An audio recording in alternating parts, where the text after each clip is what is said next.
Here are the 6 things that I think are essential. The gospel is a plan from eternity.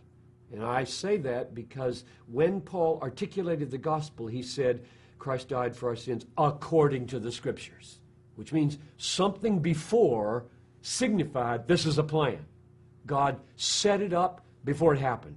That's number 1. Number 2 is the gospel is an event in history. Christ died. Number 3, the gospel is an achievement in and through that event of something that happened between the Son and the Father. Namely, sins were paid for and righteousness was completed. This was an obedience unto death, and therefore a perfect obedience was achieved and a perfect guilt offering was paid.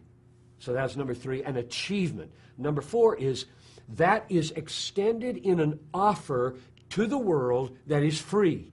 If the offer were not free, there would be no gospel. If it were by works instead of by faith, there would be no gospel. So there's a plan, there's an event, there is an achievement in that event, and then there's the free offer to faith alone, and then comes what we call application of the achievement to me. They're not the same.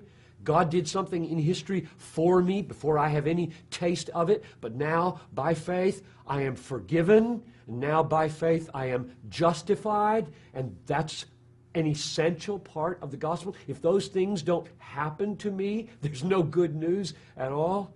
So there's the application of the achievement. That's where we usually stop. This is my concern, my own personal concern about the fullness, and I think the Gospel Coalition gets this, understands this.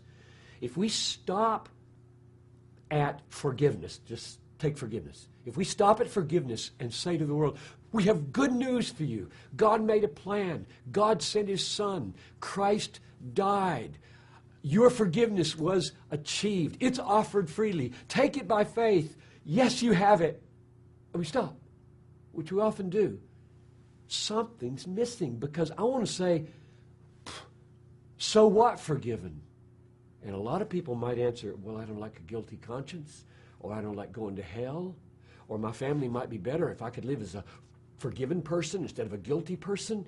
Instead of saying, 1 Peter 3:18, Christ suffered once, the righteous for the unrighteous, to bring us to God.